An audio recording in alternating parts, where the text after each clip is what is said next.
Donc on va dédier ce shiur à Nishmat Rachel Bat Miriam, Nishmat Eliyahu Bar Simcha, Eliyahu Bar Simcha, Yitzhak Bar Simcha, Yitzhak Bar Simcha, Dina Bat Dina Nani, Nishmat Rafouah Shlema Moshe Ben Mayra, Mimoun Max Nishmat Mimoun Max Mimoun Bak Ben Aïcha Ben Aïcha Ohana. אני חושב שיעשה חיים בן ניסים. חיים בן ניסים יתבי. טוב. אריאל בן שמואל שלום.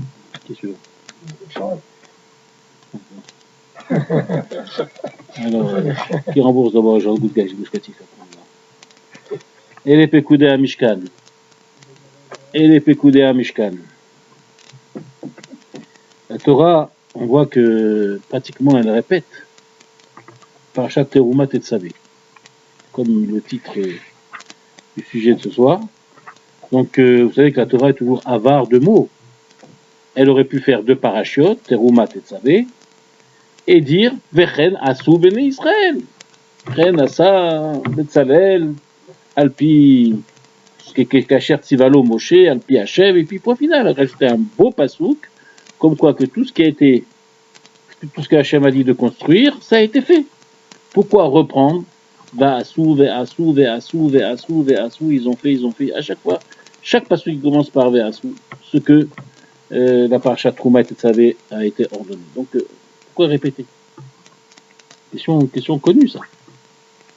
Pourquoi donc on répète les deux parachutes avec les Pekoudé?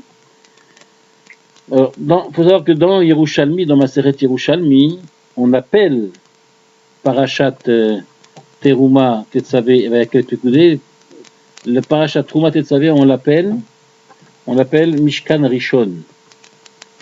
Teruma Tetzavé, on l'appelle Mishkan Sheni.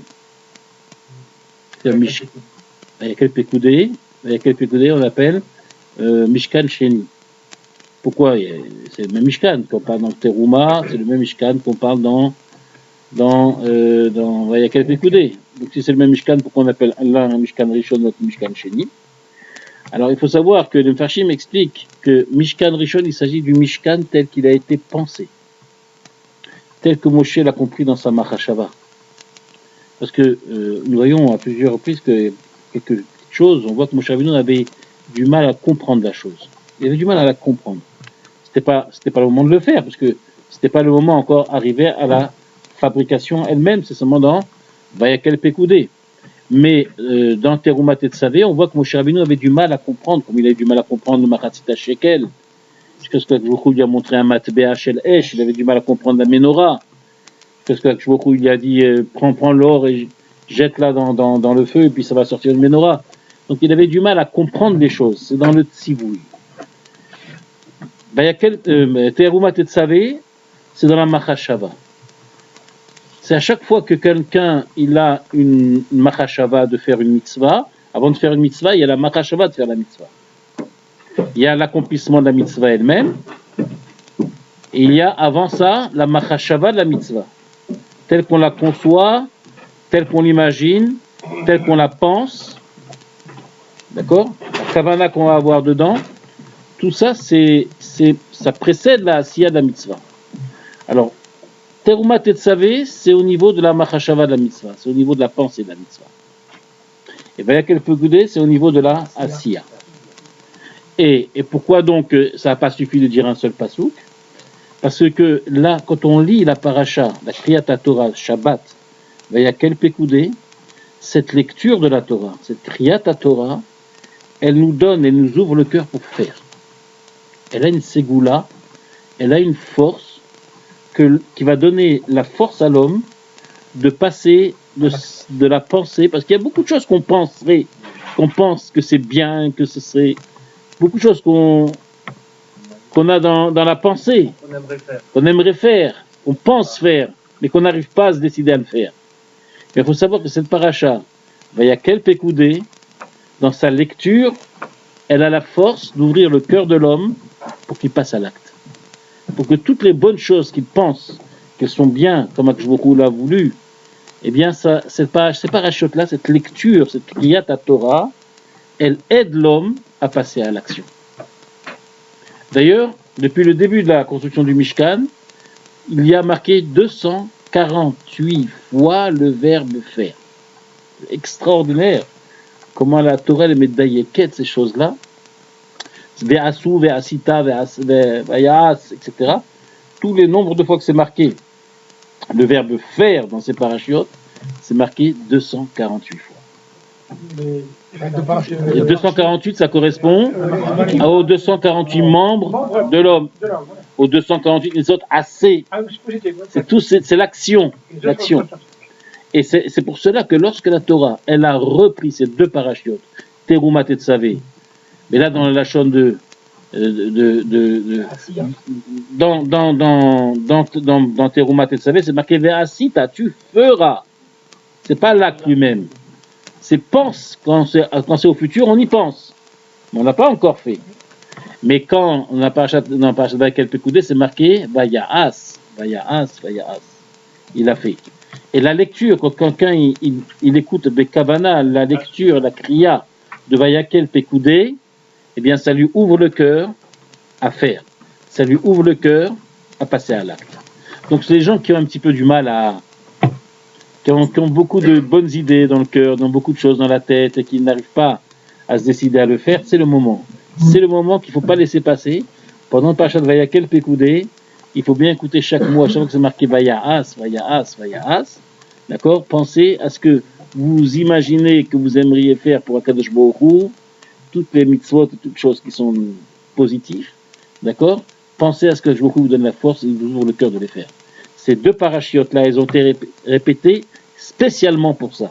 Elles ont été répétées pour que l'homme puisse accomplir ce qu'il pense être bien, pour qu'il puisse finaliser, pour qu'il puisse vraiment faire le tikkun de ce que l'homme aimerait faire. Il y a beaucoup de choses qu'on aimerait réparer, d'accord, qu'on regrette, des fautes de jeunesse, des erreurs, beaucoup de choses qu'on aimerait réparer et qu'on n'arrive pas. Si on veut trouver la force, on la puise dans Vayakel Pekoudé. C'est rapporté dans les Sfarim Akdoshim. Et là, la Sgoula, ces deux parachutes ont la Sgoula, parce que c'était pas nécessaire de le répéter. C'est pas nécessaire. Du marquer, comme je dis, un bon passouk, un joli passouk, que tout a été fait.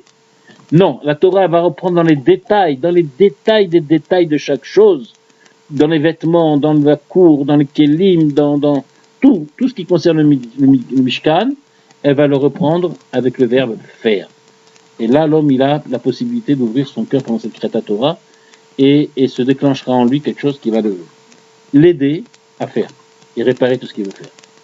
C'est pour ça que la parashat Pekoudé, elle va commencer par un tikkun, par un accomplissement extraordinaire.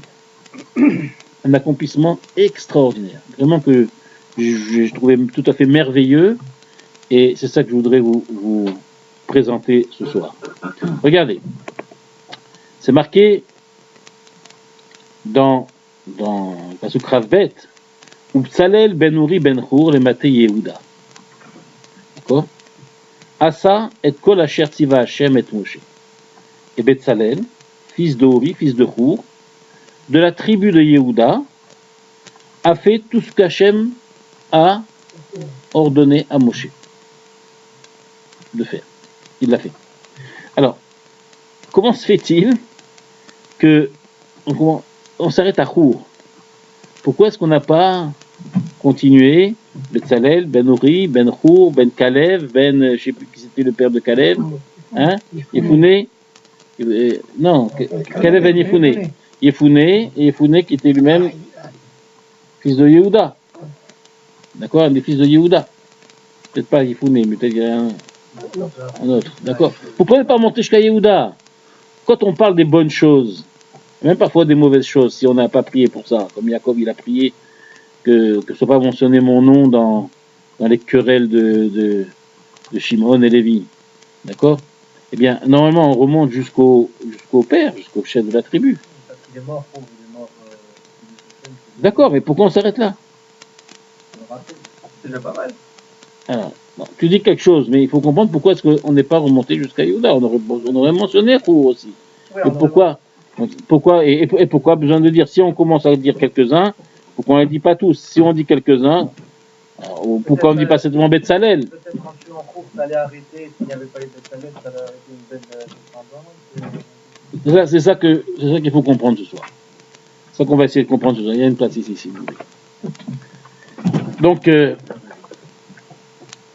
vous savez, juste, il y a un passouk, un très beau passouk qui dit dans Ishaïa, qui est l'Ichvodi, Berativ, Yetzartiv, Afasitiv. C'est une haftara connue.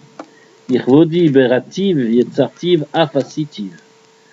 Pour mon honneur, je l'ai créé, je l'ai façonné et je l'ai accompli. Et c'est marqué Af, Asitiv. Même, j'ai réussi jusqu'au bout à le fabriquer et le faire. Ce monde. L'Ichvodi pour mon honneur. Pourquoi c'est marqué Af Asitiv? Parce que de Berativ à Yetzartiv, c'est imaginer la chose, savoir comment s'y prendre pour la faire. Mais Asiya, c'est la fabrication elle-même. Et là, c'est marqué Af Asitiv. Af, ça veut dire quoi? Af. Même. Af, Afilou. Af. Même. Mais c'est aussi le mot colère. C'est-à-dire qu'un homme, pour pouvoir, quand il conçoit une chose dans sa tête, pour pouvoir passer à l'acte et le faire, il faut se faire un peu violence. Af, la colère. Si un homme, il ne se fait pas un peu violence, il ne fait pas l'effort, parfois il a du mal, s'il ne se fait pas violence, il n'arrive pas à passer à l'action. C'est pour ça que le passouk il nous dit Af asitiv. Il ne dit pas Berativ, Yetzartiv et Asitiv. Af asitiv. Pour passer pour passer au tikkun d'une chose, pour réparer quelque chose, parfois c'est très dur. Il faut se faire une violence, parfois très grave, très forte. Mais on ne peut pas arriver sans violence. Ça ne peut pas aller en douceur. Quand on veut réussir et réaliser quelque chose, forcément, il y a des difficultés. Forcément, il y a des embûches, des épreuves.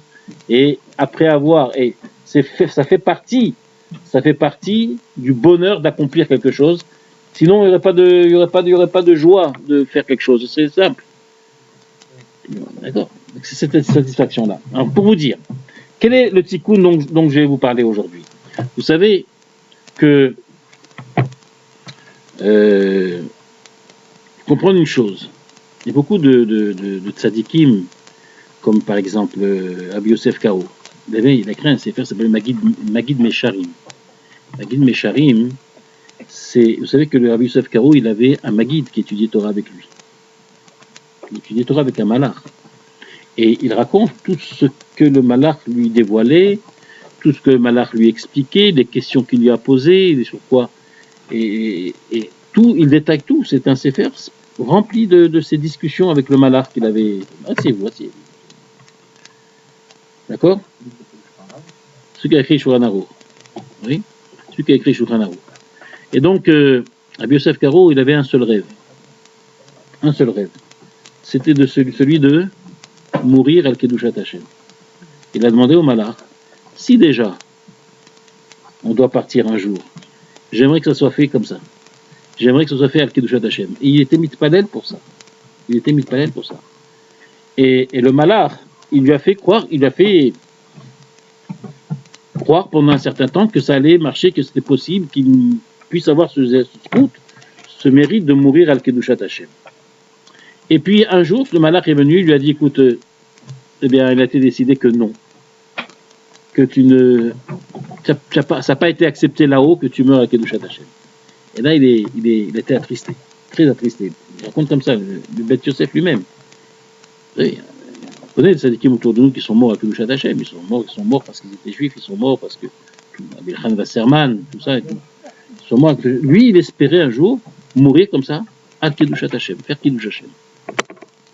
Et on lui a dit non, mais à la place de ça, pour le consoler, il a été décidé Bashamaïm que ce sera ton Shulchan Aruch qui sera accepté et retenu dans le monde entier. Ouais, il dit bon, si tu veux, j'écris, je vais l'écrire, c'est pas un problème, mais rien n'aurait valu cette chose-là que je meure avec Kedushat Hashem. Il a été très déçu. Il a été très déçu que sa tfila n'a pas été acceptée là-dessus.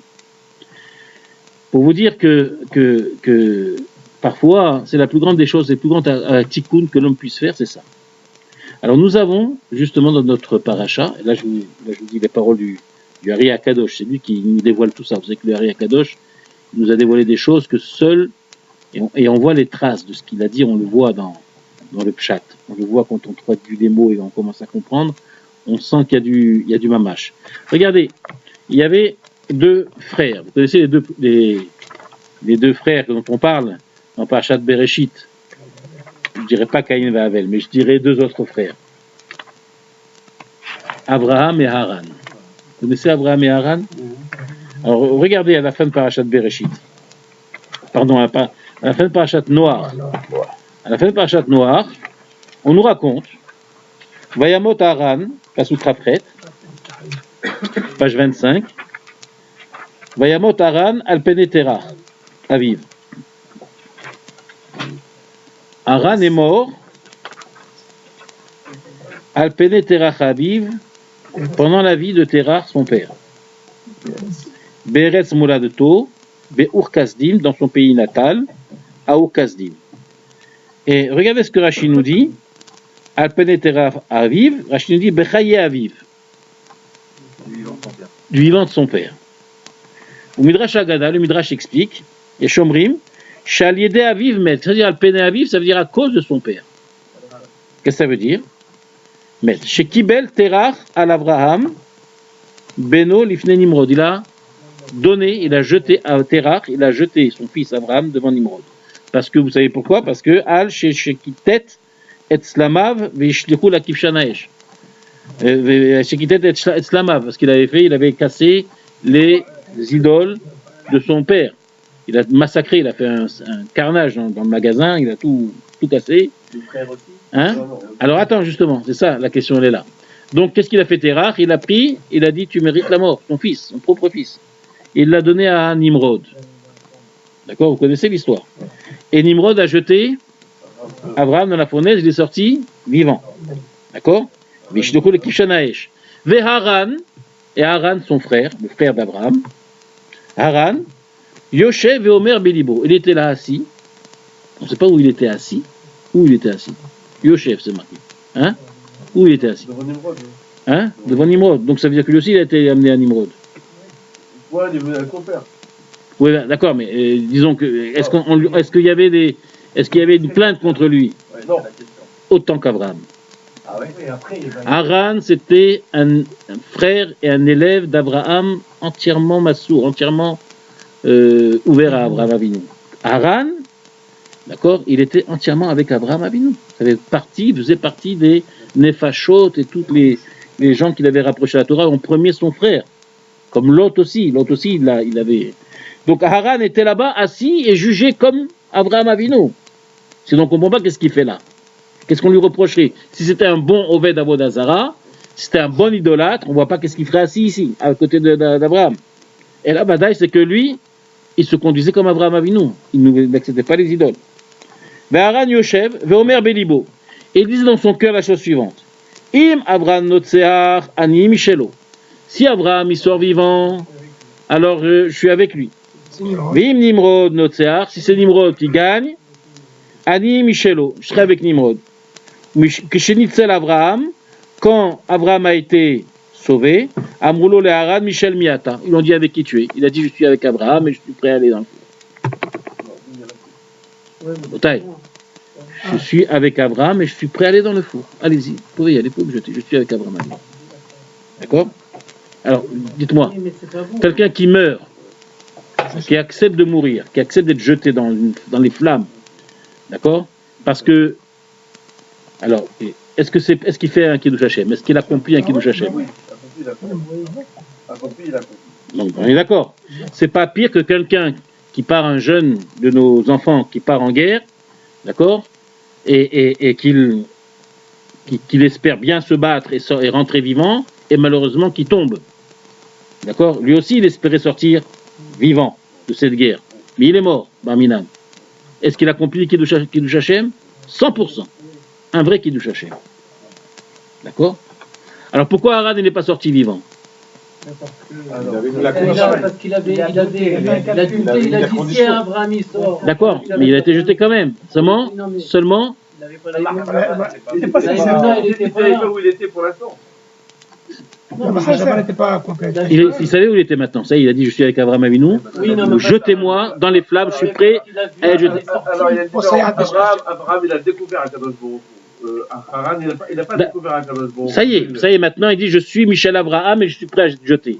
Seulement, Abraham ne soit. Non, parce que. hein? Parce qu'il est sorti vivant du feu. D'accord. Donc il a dit au moins. Ça veut dire que Haran, quand il a été jeté dans le feu, c'était émis des conditions. en pensant sortir vivant. Abraham Avinu, quand il est jeté dans le feu, il savait qu'il était fini. Ah ouais. Il n'est pas. Comprenez la différence entre Abraham et Haran. C'est ça la différence entre Abraham et Haran. C'est que Abraham Avinu, lorsqu'il a jeté, il s'est dit c'est fini maintenant. Voilà, quelqu'un qu'on jette dans le feu, il meurt.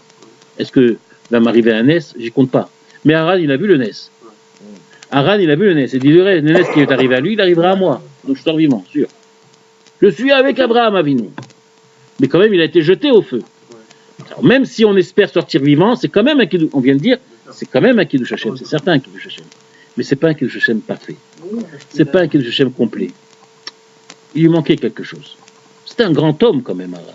C'était un grand homme. Mais seulement il s'est dit, Dieu va me sauver comme il a sauvé Abraham. Dieu va me sauver comme il a sauvé Abraham. Je suis certain. Voilà, regarde, il est sorti vivant. Bien, comme il faut, tout frais, tout bien. Il va m'arriver la même chose. Quand il a été jeté, c'était avec l'intention de sortir vivant. Abraham Avinu, quand il a été jeté, il savait que c'était fini pour lui. Et qu'il allait aller jusqu'au bout de ses convictions, jusqu'à la mort. L'autre, c'était pas jusqu'à la mort. Il dit, c'est je sortir vivant. C'est la différence. Vous comprenez? Et c'est ce qu'on nous dit ici. Donc, que Shinitzel Abraham, Michel Abraham Ani, Benisra Vezu, Ur Kasdim. C'est ça, Ur Kasdim. Ur, c'est quoi Ur, Rabotai? C'est le feu. Ur, c'est le feu. Je continue. Première explication. Ça, c'est la première explication. D'accord? Donc, Vayamot, Haran, Alpene, Terach, Aviv. Haran est mort à cause d'après le Midrash, je traduis, donc par la faute de leur père Terach, son père Terach, Be'eretz Mulato dans son pays de natal, Be'ur Kasdim, dans le feu, dans la fournaise de Kasdim. D'ailleurs, ça a été les premiers feux, les premiers fours faits pour les Juifs. Hein, pour ceux qui sont venus apporter un message de Torah, de Metziut Hashem, l'existence de Dieu, ça a été le premier four. À partir de là, il y a eu beaucoup de fours qui ont été faits. D'accord, tous ces petits fours bien français. Là. Oui. Ça ne suffit pas de la faute de Terach. De Le gars c'est de la faute. D'après le Midrash. Le Midrash. Terach, il a dit tu mérites la mort. Tu viens avec moi, tu seras jugé chez Nimrod. Il a amené chez Nimrod. Il a amené Abraham en premier. Il a amené les deux, parce que les deux étaient ensemble. Seulement Abraham était prêt à partir. Et Haran, il a douté à un moment. Il a douté. Mais quand il a vu Abraham qui s'est jeté, qui est sorti vivant, il s'est dit, je suis prêt à être jeté. Qui accepte, même quelqu'un maintenant qui est capable de se rendre dans le feu, même s'il est convaincu d'une chose. C'est quand même une grandeur. C'était la grandeur de Haran, mais elle n'était pas parfaite. Et il a eu, oui. C'est la même chose, parce que le soldat, quand il va à la guerre, il a confiance en ses armes, il a confiance, etc. Mais il est tombé, Barminan. C'est un Kiddush Hashem, il faut savoir.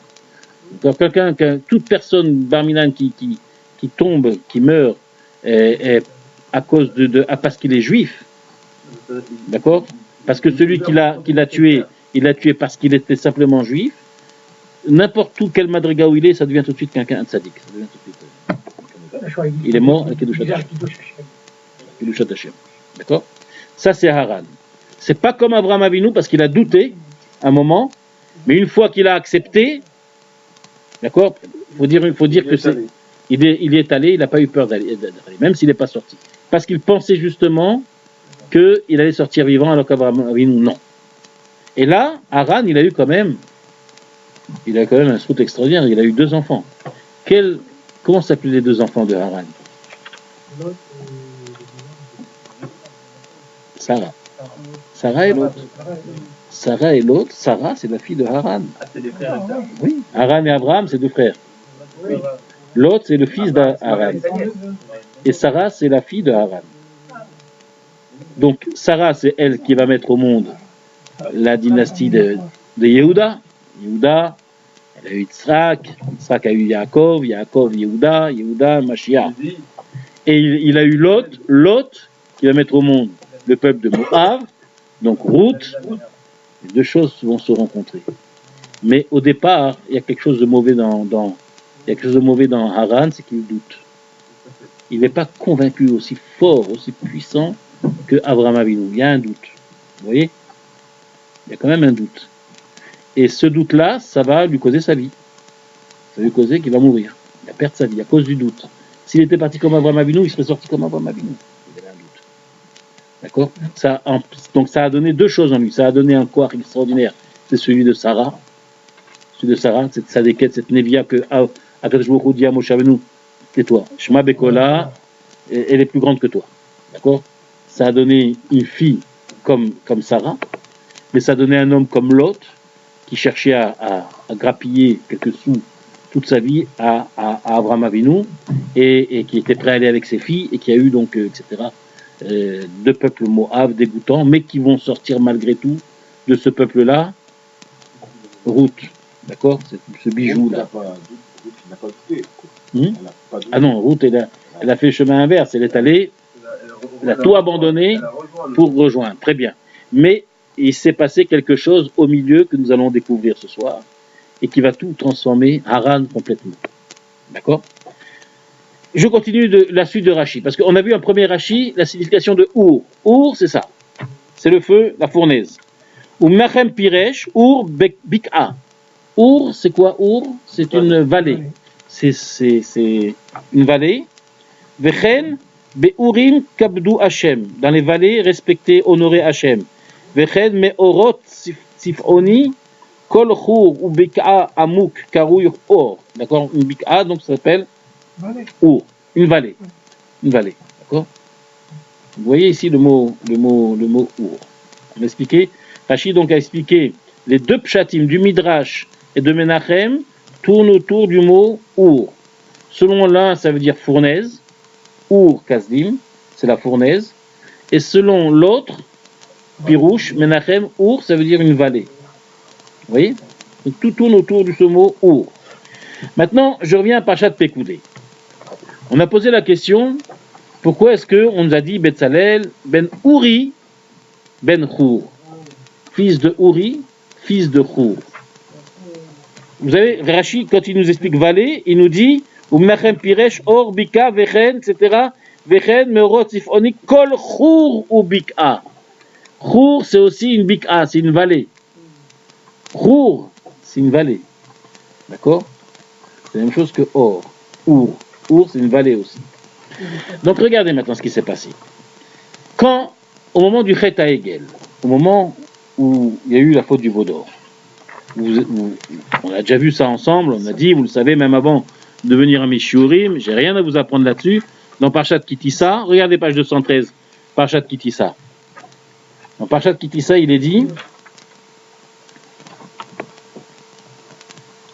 lorsque ce secret que je vais vous dévoiler, c'est le Hari Akadosh qui le dit, hein, c'est pas moi. Il dit comme ça, il dit, c'est marqué par Soukere, Vayar Aaron, Vayiven Misbeach Lefanav. Aaron a vu, d'accord, il a vu le peuple qui était comme ça, qui pressait pour le veau d'or. Ils ont fabriqué le veau d'or. Qu'est-ce qu'il a fait Aaron? Il a construit un misbéar devant lui. Il a vu, il a construit un misbéar. Vayikra Aaron, Vayomar, Aaron a appelé, il a dit, Chag l'Hashem Macha, une fête pour Hachem demain. Rashi nous dit, Vayar, en bas, Vayar Aaron, Pasukeh, en bas Rashi nous dit, Shayabo Ruach Chaim. Il a vu que le shor vivait. Ketavnit shor ochel esev, qui mangeait de l'ibrouté. Vera shitzliach Maaseh Satan, il a vu que Maaseh Satan, il a réussi. Il a réussi à son but, sa mission. Velo yalo pe litrotam legamre. Il ne pouvait pas dire vraiment, il ne pouvait pas les empêcher, il ne pouvait plus les retenir. C'était, oui, Aaron ne pouvait plus les retenir. C'était fini. Donc il a vu, Vaïven Misbeach, Litrotam, Rashi nous dit. Il a construit un Misbeach, c'était pour les retarder. Et pour retarder que Moshe arrive. Vayomer Chag al Hashem Machar, Velo Hayom. Et pas aujourd'hui. Il leur dit, on fait demain on fait la fête pour Hashem. On attend comme ça, on laisse comme ça un moment, on attend jusqu'à demain, et demain on fait la fête, mais pas tout de suite. D'accord? Shema Yavo Moshe Kodem Shiabdou Zeu Pshuto. D'accord? Donc que Moshe arrive avant qu'il commence à adorer le veau. Donc ça c'est le pshat. Et il dit au Midrasho Bevaïka Rabba, qu'est-ce qu'il a vu? C'est marqué Vayar Aaron. On ne dit pas qu'est-ce qu'il a vu. Il a vu, il a construit. Il a vu quoi? Rachid dit Varimarbe Ra'a Aaron. Ra'a Chour Ben Achoto. Il a vu Chour. Qui était Chour? C'était Ben Achoto. Ben Achoto, c'était Chour. D'accord? Il a vu son neveu, Chour, puisque c'était aussi le frère de c'était qui? C'était le frère de Myriam. Aaron, le frère de Myriam. Donc le fils de Myriam, c'est son neveu, Chour, c'était son neveu. D'accord? Et est-ce que j'ai sauté Rachid? Ra'achour ben achoto shaya mochicham. Il les reprochait. Ve'argouhu, ils l'ont tué à la makom, sur place. Vezeu va yiven misbeach lefana, c'est ça, il a construit un misbeach devant lui. Et il a construit une matseba pour Chour. Chour s'est opposé à eux. Il leur a dit c'est pas possible. C'est pas permis de faire l'idole comme ça, adorer un veau, etc. On attend Moshe. On bouge pas, on attend, on arrête. Chour, il s'est interposé devant tout ce gain. Qu'est-ce qu'ils ont fait? Une bouchée de lui. Ils l'ont pris, ils l'ont massacré, ils l'ont tué sur place. Ils l'ont tué sur place. Hein? Non, non, c'est Midrash. C'est le Midrash. Chour, il a perdu la vie parce qu'il s'est opposé. Il s'est dit, je sais que c'est perdu, je sais que je n'arriverai pas, mais je vais me battre. Je vais me battre quand même. Dit le Ari Akadosh, le Gilgoul de Haran est passé dans Chour. Chour, c'était le Gilgoul de Haran. Et le Kiddush Hashem qu'il n'a pas réussi à faire à l'époque d'Abraham Avinu, ça c'est tout le Kadou de Ari Akadosh, il n'a pas réussi à faire vraiment un Kiddush Hashem parfait. Il s'est dit maintenant, dans Parashat Pekoudé, c'est la Parashat d'accomplissement, le Tikkun, maintenant je vais réparer, j'ai l'occasion de réparer ça. Il s'est interposé, il est mort al Kiddush Hashem. Chour est mort al Kiddush Hashem. N'est-ce pas? Kalev, le père. Il était marié. Non, avec Kalev. Myriam était mariée avec Kalev. C'est le père de. D'accord? Et donc Chour a donné sa vie. Ça veut dire quoi? Ça veut dire qu'il a voulu réparer d'en haut.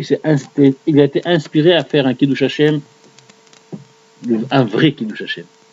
Empêcher Am Israël de faire Avodat Zara et être prêt à mourir pour ça. Il est mort à la Kiddush Hashem, Chour. Et le Ari Akadosh nous dit que le Gilgoul de Chour, de Haran, c'est Chour.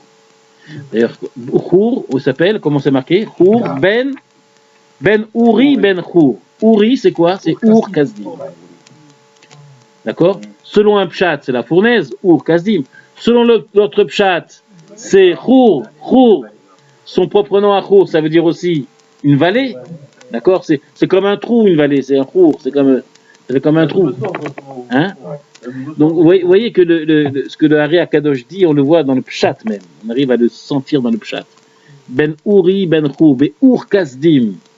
D'accord? C'est le fils du Ur, le fils de la fournaise. C'est celui qui a raté son Kiddush Hashem, qui a un peu raté son Kiddush Hashem dans la fournaise. D'accord? Eh bien là, au moment du Chet HaEgel, il a réussi à réparer la chose. Vous voyez? Et c'est pour ça qu'on nous dit, dans Parashat Vayakel, dès le départ, on nous dit, Pekoudé, Betzalel, Ben Uri, Ben Chour, le Maté Yehuda, du Maté Yehuda, Asa, et Kol Asher Tziva Hashem et Moshe, tout ce qu'a fait Hashem et Moshe. Alors, le problème, c'est lequel? Le problème, c'est que, normalement, on sait très bien que tous les matériaux principal qui a été utilisé pour le Mishkan, c'était l'or. N'est-ce pas? Et l'or, justement, il a été demandé en tikkun de l'or qu'ils ont donné pour le Chet HaEgel.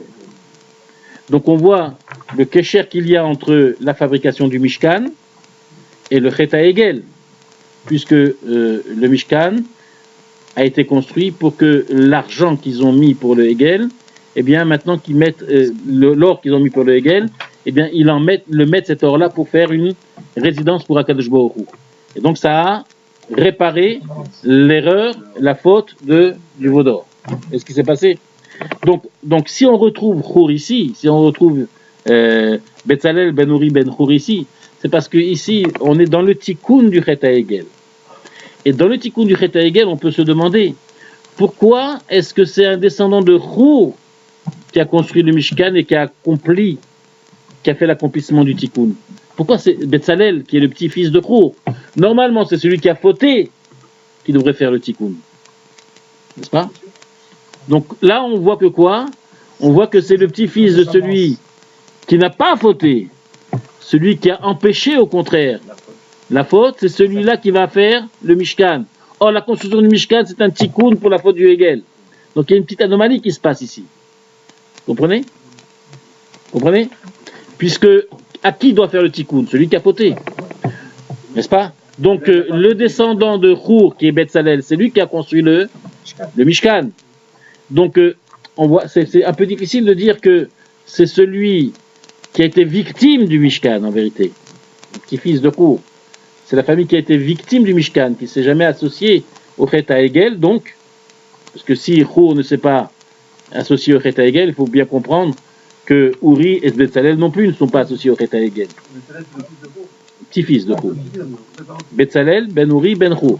Donc, or, c'est eux qui vont construire le Mishkan, c'est lui qui va construire. Le principal homme d'action dans le Mishkan, c'était Betzalel, l'architecte, c'était Betzalel. Et Aholiav. Donc, en tous les cas, si on retrouve Betzalel ici, c'est pas très normal, puisque c'est une victime, au contraire.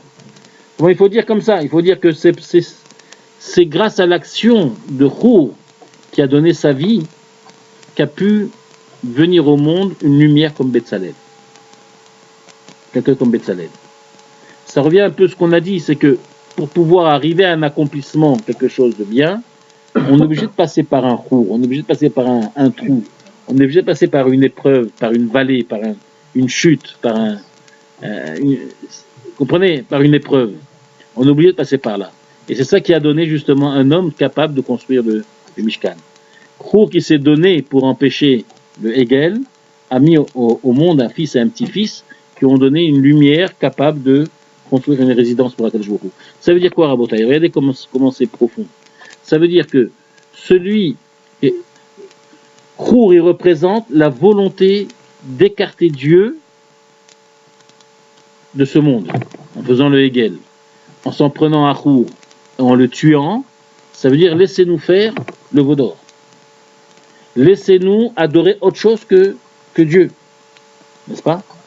Et de lui, et de cette action-là, est né justement quelqu'un qui va ramener la Shrina sur terre. Vous voyez? En donnant sa vie, Chour, contre ceux qui voulaient éloigner la présence divine du monde, eh bien en réalité, ils n'ont fait que créer et aider celui qui va mettre au monde, celui qui va faire résider Dieu sur cette terre. Vous voyez? Et c'est pour cela, Rabotai, le Mishkan, le mot Mishkan, ça veut dire aussi, il y a un double mot, il y a une résidence, et c'est aussi, le mot Mishkan, ça vient du mot Mashkon, un gage. Un gage. Et vous savez que cette résidence qu'ils ont créée, c'est en même temps un gage pour Akadosh Baruch Hu. Si vous êtes bien avec moi, je vous le laisse. Si vous n'êtes pas bien avec moi, je le prends comme gage, je le prends. Le mot Mishkan, c'est en même temps une résidence, en même temps un gage. Tout dépend comment est-ce que vous vous conduisez. D'accord? C'est pourquoi c'est marqué 2 fois Mishkan. Ele Pekudé HaMishkan, Mishkan HaEdut. Pourquoi c'est marqué 2 fois? Voici les noms, les chiffres du Mishkan, de la résidence de Edut. Comment vous comprenez ça? En vérité, le mot Mishkan, c'est ça. Ça représente la résidence d'Hachem dans ce monde, mais ça représente aussi le gage que je vous dis là. L'un dépend de l'autre. Si vous vous tenez bien, c'est une résidence. Si vous vous tenez mal, c'est une garantie. C'est une garantie que je prends. Et c'est pour cela, le mot Mishkan, c'est, si on calcule, au Mishkan, ça fait 410. Mishkan, avec les 5 lettres, ça fait 420. 410, c'est le premier Beth Amikdash. Et vous savez que si on dit pourquoi c'est marqué deux fois Mishkan, Mishkan, c'est pour faire allusion aux deux Beth Amikdash. Pour faire allusion aux deux Beth Amikdash. D'accord? Donc, si on voit bien ces trois mots-là, Mishkan, Mishkan, Ha'edut, il y a des sodot. Mishkan, c'est 420. D'accord? Ça fait 415, plus les 5 lettres, ça fait 420. Mishkan tout court, c'est 410. Qu'est-ce que c'est 420? C'est le premier, c'est la 415, plus les 5 lettres, 420. Plus les 5 lettres. Et Mishkan, c'est 410. D'accord? Vous avez les deux Beth Amikdash, un qui a duré 420 ans et l'autre qui a duré 410 ans. Oui? C'est un Farshim qui rapporte ça. Et c'est pas tout seulement. Ha'edut, ça fait combien? 479. Qu'est-ce que c'est 479? C'est le nombre d'années qu'on avait le Mishkan ambulant avant de construire le Beth Amikdash. Il a duré 479 ans jusqu'à la construction de Shlomo HaMelech. Premier Beth Amikdash, de Shlomo HaMelech. Ce Mishkan qu'a fabriqué Moshe Rabbeinu dans le désert a duré 479 ans. Il l'a emmené à Shiloh, à Giv'on, il l'a emmené de partout. Il avait ce Mishkan de partout. Il a duré 479 ans jusqu'à la construction du Beth Amikdash.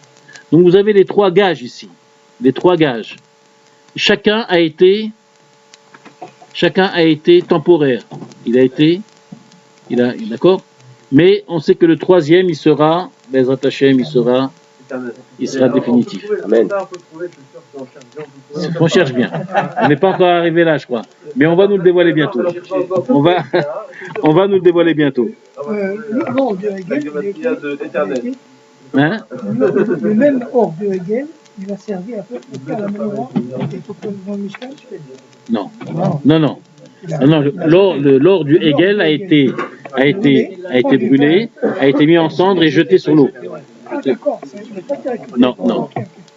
Donc ce que je voulais vous dire à Botaï, c'est ça, et on retrouve, donc vous voyez, on trouve les gages d'Akadosh Baruch Hu dans sa propre résidence. Ça veut dire qu'on a en même temps dans l'exil, en même temps l'exil et la Géoula qui se mélangent l'un dans l'autre. D'accord? Voilà. D'ailleurs, c'est ce que le Midrash dit. Le Midrash dit au moment où on a détruit le Beth Amikdash, les deux Krouvim, ils étaient en train de s'enlacer. Les deux Kérouvim, les deux chérubins étaient en train de s'enlacer. Alors la Gemara, elle demande, dans Yoma, elle demande, mais pourtant c'est marqué, une fois c'est marqué Ish el Achiv, une fois c'est marqué Ish el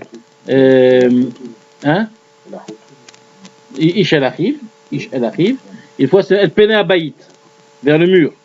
Donc comment c'est possible? Pourquoi une fois c'est marqué que leur visage était un en face de l'autre, une fois c'est marqué vers le mur? D'accord? Pour nous dire, Bisman, Shosim, Retsono, Shel Makom, au moment où ils faisaient la volonté d'Hachem, ils étaient l'un en face de l'autre, ils s'enlaçaient. Et au moment où ils regardaient le Baït, ils ne se regardaient pas. C'est Bisman, Shosim, Retsono, Shel Makom. Comme ça, l'Agma nous dit. Or, pourquoi au moment du Khurban Beth Amikdash, ils étaient l'un en face de l'autre en train de s'enlacer? C'est pour nous dire justement que l'exil et la Géoula, la Géoula n'est que d'un exil. Ne peut se créer, ne peut naître qu'à partir d'un exil, d'une épreuve, d'une faute. Et c'est à partir de cette faute-là et la tchouva qu'il y a autour de cette faute-là qu'on éveille la Géoula. C'est pour cela qu'ils étaient en train de s'enlacer. Au moment même où Akadosh Baruch Hu était en train de détruire le Beth Amikdash, les deux Kouruvim étaient en train de s'enlacer. Au moment même où on appelle la résidence d'Akadosh Baruch Hu le Mishkan, on nous fait allusion au moment du garant. Que c'est en vérité qu'un garant. Le Mishkan n'est qu'un garant et prêt à être pris à tout moment. Vous comprenez? C'est deux choses-là. un compromis. Ça dépend de nous, ça dépend de notre comportement. En fonction de ça, où on le garde, où ça devient une résidence, où ça devient un gage. Où ça devient une résidence, où ça devient un gage. Et voilà. Vous comprenez? Ah oui. Un gage, ça ne nous appartient plus. Donc je donne quelque chose en gage, ça veut dire qu'il me manque, qu'il n'est pas là, et je suis chayav, je dois quelque chose, ça veut dire. Dans le mot résidence, c'est synonyme aussi de protection, de stabilité, de tout ça. Donc, comme le mot de... On est stable, on est protégé. et tout, vous sortez, vous faites Et ça a aussi la signification de... Ça aussi, la stabilité. On est vulnérable. ça a aussi la signification de gage. Un gage, c'est un chiyuv, chayav, une culpabilité quelque part. D'accord, ces deux choses-là. On n'a pas la protection.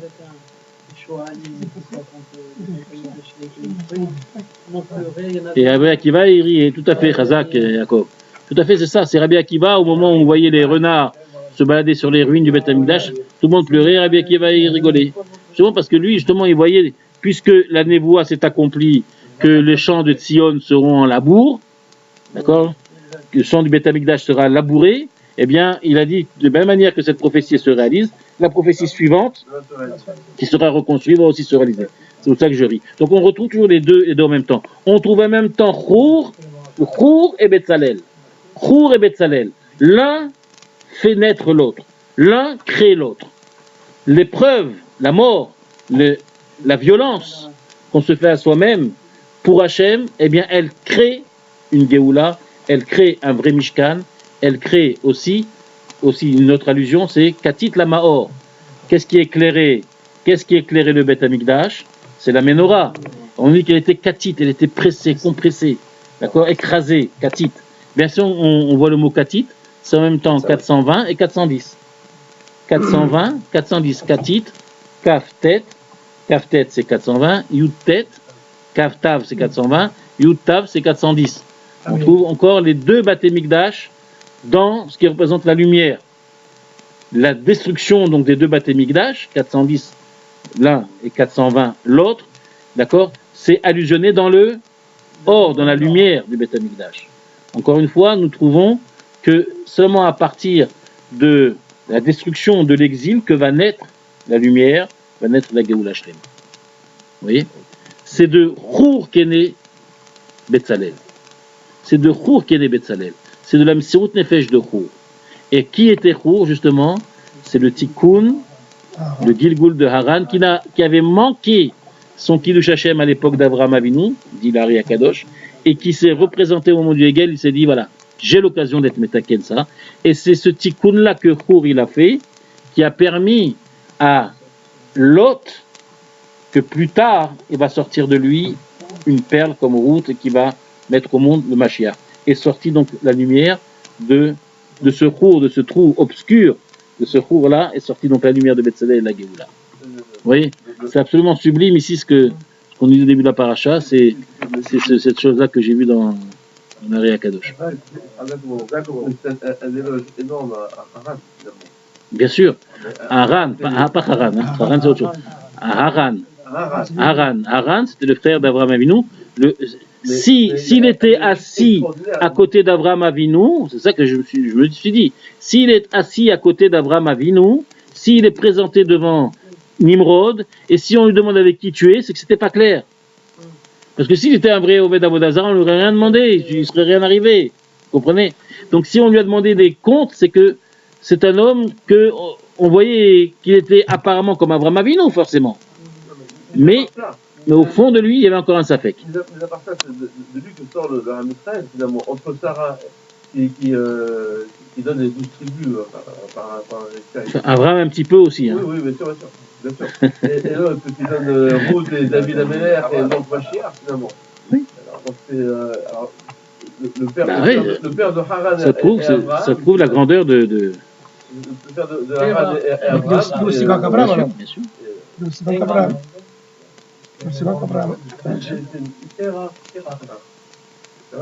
Après ça, ici, il a mérite, parce que c'était finalement C'était on dit qu'il a fait tchouva, mais sauf Yamev, il a fait tchouva. Mais... Oui, oui, tout à fait. Baruch Adonai Leolam. Amen ve Amen.